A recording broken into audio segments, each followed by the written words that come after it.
जय हिंद बच्चों। मैं रवीश कुमार अपने YouTube channel Bihar board by Ravish में बहुत बहुत स्वागत करता हूं। बच्चों, आज हम लोग अपने अगले सीरीज को पढ़ाने जा रहे हैं, जिसमें हम लोग कवर कर रहे हैं कि प्रकाश से संबंधित महत्वपूर्ण प्रश्न, जिसमें हम लोग इस प्रकाश के अलावे भी जो कुछ भी टॉपिक है इसमें, उन सब को भी इसमें कवर किया जाएगा। तो बच्चों, हम लोगों ने अपने महत्वपूर्ण प्रश्न की सीरीज में पहले सीरीज में हम लोग 11 प्रश्नों तक कवर कर लिया था, जबकि इस सीरीज में हम लोग अपने उससे आगे वाले प्रश्न को कवर करना प्रारंभ करते हैं। तो अगला प्रश्न जो है 12 नंबर कि उत्तल लेंस क्या है, उत्तल लेंस कितने प्रकार के होते हैं। तो उत्तल लेंस जो होते हैं वो 3 प्रकार के होते हैं। उत्तल लेंस जो होते हैं वो कितने प्रकार के होते हैं, तो 3 प्रकार के होते हैं। और अगला जो है, अगला है जो कि अवतल लेंस। अवतल लेंस भी कितने प्रकार के होते हैं, तो पूछा जाए तो इसका भी आंसर 3 होता है। तो समझते हैं कि दोनों का 3 जो होता है वो क्या है। तो उत्तल लेंस, उत्तल लेंस, उत्तल लेंस में कौन कौन होता है, 3 गो।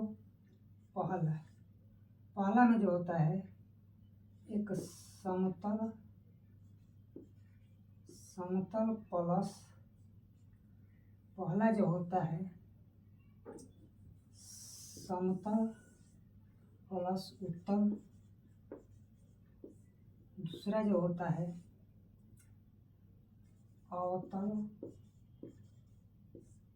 प्लस उत्तल, जबकि तीसरा जो होता है उत्तल प्लस उत्तल। बच्चों, हम लोगों ने देखा कि उत्तल लेंस 3 प्रकार के होते हैं, जिसमें एक होता है समतल प्लस उत्तल, समतोत्तल। दूसरा होता है अवतल प्लस उत्तल, अवतलोत्तल। तीसरा जो होता है उत्तल प्लस उत्तल, यानी कि जो 2 उत्तल है उसे उभय भी कह सकते हैं, उभय उत्तल कहते हैं।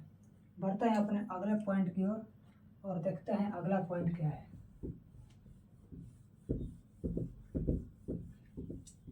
अगला पॉइंट जो है वो है कि अवतल लेंस के कितने प्रकार होते हैं। अवतल लेंस, तो हमने देखा है इसके भी 3 प्रकार हैं। पहला अवतल एक और दूसरा भी अवतल, दोनों में अवतल, उभय अवतलोत्तल। दूसरा एक समतल, दूसरा अवतल यानी कि समतलोत्तल। जबकि तीसरा जो होता है एक होता है उत्तल प्लस अवतल, ये हो जाएगा कि अवतलोत्तल। यानी कि इस तरह अवतल लेंस भी 3 प्रकार के हो गए। बढ़ते हैं अपने अगले फैक्ट की ओर।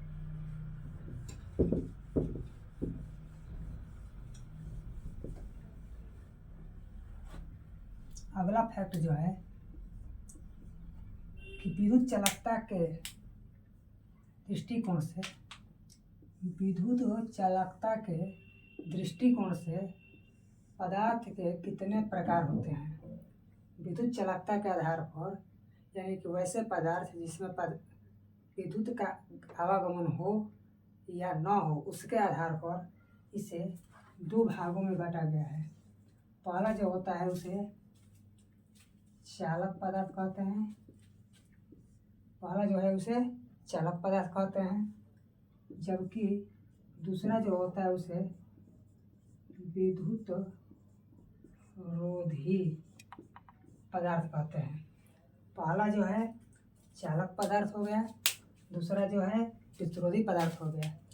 तो चालक पदार्थ में विद्युत धारा का प्रवाह होता है। यदि पूछे कि किसमें सबसे तेजी से विद्युत धारा का प्रवाह होता है, तो चांदी। किसमें होता है? चांदी। विद्युत रोधी मतलब होता है कि उससे होकर, उस वस्तु से होकर विद्युत धारा का प्रवाह न हो। तो देखिए कि इस तरह विद्युत चालकता के आधार पर पदार्थ दो प्रकार के होते हैं, एक चालक पदार्थ और दूसरा विद्युत रोधी पदार्थ।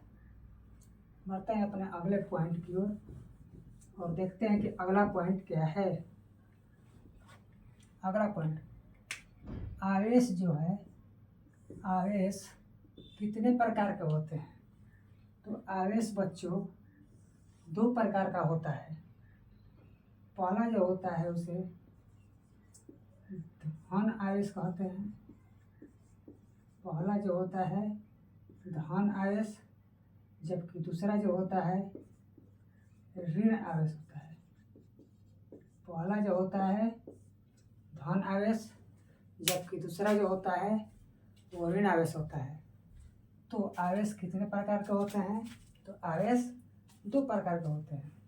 पहला हो गया धन आवेश, जबकि दूसरा हो गया ऋण आवेश। चलते हैं बच्चों अपने अगले प्रश्न की ओर और देखते हैं कि अगला प्रश्न क्या है। क्वेश्चन नंबर कौन नंबर है? तो 16। मौलिक कण कितने प्रकार के होते हैं? मौलिक कण कितने प्रकार के होते हैं? तो बच्चों मौलिक कण जो होते हैं वो 3 प्रकार के होते हैं। पहला जो होता है इलेक्ट्रॉन, पहला जो होता है इलेक्ट्रॉन, दूसरा जो होता है प्रोटॉन, दूसरा जो होता है प्रोटॉन, जबकि तीसरा होता है न्यूट्रॉन। पहला इलेक्ट्रॉन, दूसरा प्रोटॉन, जबकि तीसरा जो होता है न्यूट्रॉन होता है। तो मौलिक कण कितने प्रकार के होते हैं? तो मौलिक कण 3 प्रकार के होते हैं। इलेक्ट्रॉन जो होता है इस पर ऋण आवेश होता है, प्रोटॉन जो होता है इस पर धन आवेश होता है, जबकि न्यूट्रॉन जो होता है यह आवेशहीन होता है, आवेशहीन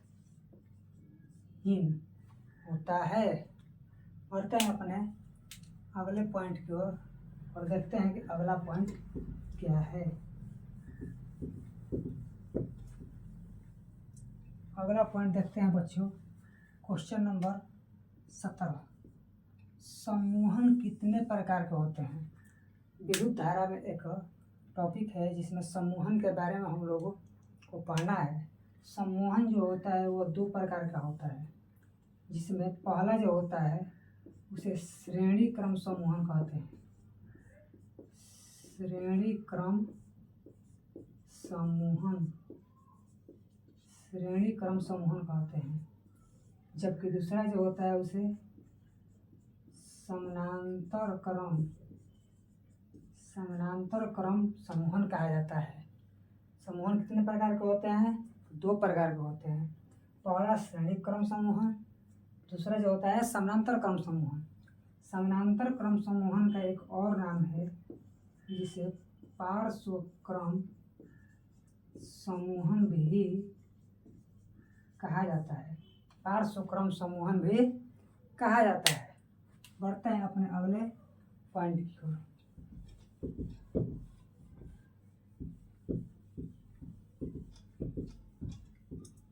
तो बच्चों हम लोगों ने अभी तक 17 प्रश्न तक कवर कर लिए।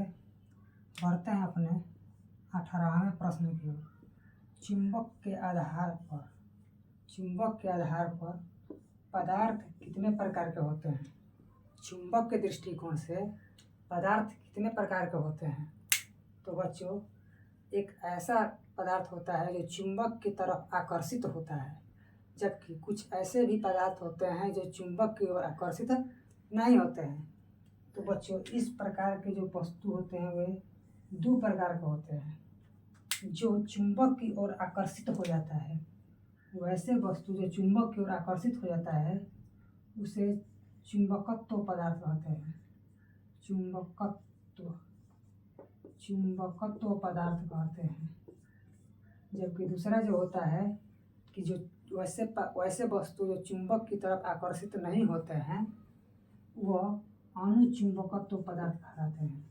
अनुचुंबकत्व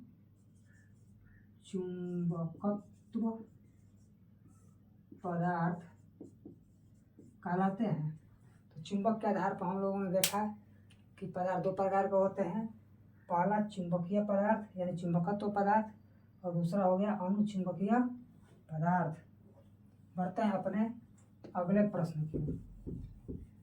अब देखते हैं कि अगला प्रश्न क्या है।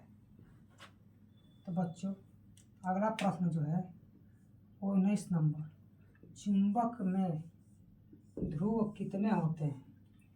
चुंबक में ध्रुव कितने होते हैं? तो बच्चों चुंबक में ध्रुवों की संख्या जो होती है वो 2 होती है। चुंबक में ध्रुवों की संख्या जो होती है वो 2 होती है। एक को नॉर्थ पोल जबकि दूसरे को साउथ पोल कहते हैं। चुंबक के कितने ध्रुव हैं? तो चुंबक के 2 ध्रुव होते हैं, एक नॉर्थ ध्रुव जबकि दूसरा साउथ ध्रुव। ठीक, बढ़ते हैं अपने अगले फैक्ट की ओर।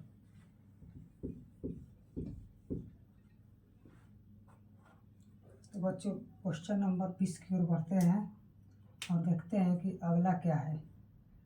पदार्थ के परिवर्तन कितने प्रकार के होते हैं? यानी कि पदार्थ में जो परिवर्तन होता है वो कितने प्रकार के होते हैं? तो वो 2 प्रकार के होते हैं। पहला जो होता है उसे रासायनिक परिवर्तन कहते हैं। पहला जो होता है उसे रासायनिक परिवर्तन, जबकि दूसरा जो होता है उसे भौतिक परिवर्तन कहते हैं। दूसरा जो है उसे भौतिक परिवर्तन कहते हैं। पहला रासायनिक परिवर्तन जबकि दूसरा भौतिक परिवर्तन। रासायनिक परिवर्तन में हम लोगों के लिए जो परिवर्तन होता है उसमें नया पदार्थ बनता है जो पुनः वापस नहीं लौट पाता है। लेकिन भौतिक परिवर्तन में यदि कोई पदार्थ अपनी अवस्था को बदलता है तो वो अपनी मूल अवस्था में वापस आ जाता है।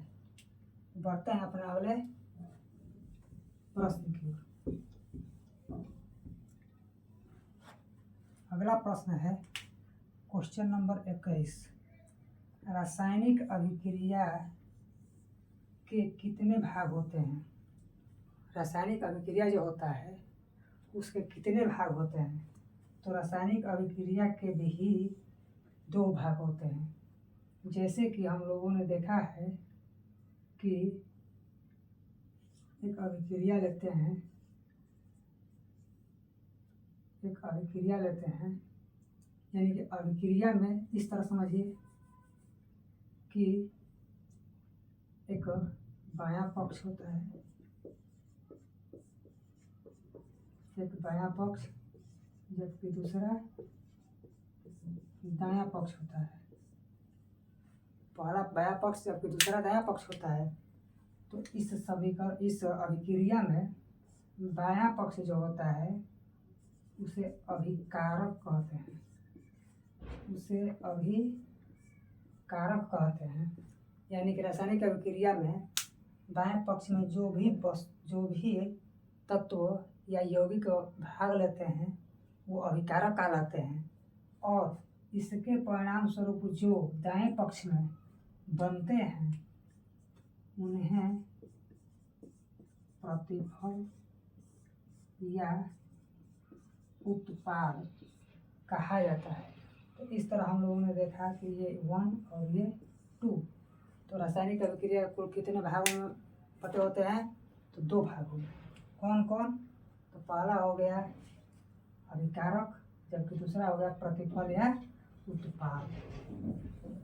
तो हम लोगों ने अभी तक इस सेशन में 21 तक प्रश्नों को कवर किया है और आज के सेशन का जो है लास्ट प्रश्न है क्वेश्चन नंबर 22, रासायनिक समीकरण कितने प्रकार के होते हैं? रासायनिक समीकरण कितने प्रकार के होते हैं? तो रासायनिक समीकरण जो होते हैं वो भी 2 प्रकार के होते हैं, जिसमें पहला होता है संतुलित संतुलित रासायनिक समीकरण।